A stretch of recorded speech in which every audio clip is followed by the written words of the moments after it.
Jeffrey Dahmer and the Unabomber. You ever wanna knock John down a peg? Ask him how he shot himself in the leg.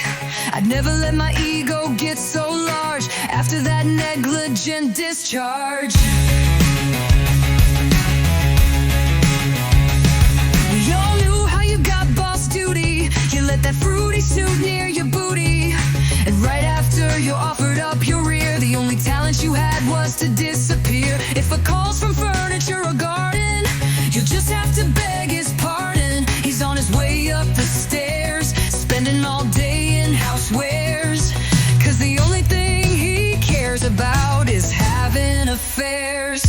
You trot off the dock like a rocket, trying to bang her, and sneaking them on your pocket is the only way you pick up a hanger. He tried to cheat on Mandy with every girl he'd see, from A for Ariane to Mackenzie. It hurt his reputation when he caused a situation by waiting 4 months to sign my vacation application. There was no warning for what came next. At 3 in the morning he sent a text. Once again he did nothing last night, but that's not what incited the fight.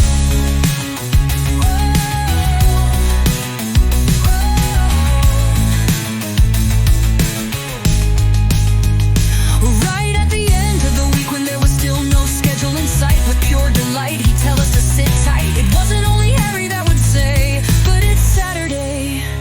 Then he'd speed off to Desmond for weed, then read the lead, succeeded in recording every misdeed, telling us we need to leave, and we all agreed and fled. Then we heard where you peed. Why'd you have to breathe? Then Pete went ahead and cheated on his wife with a girl that looked like the local wildlife.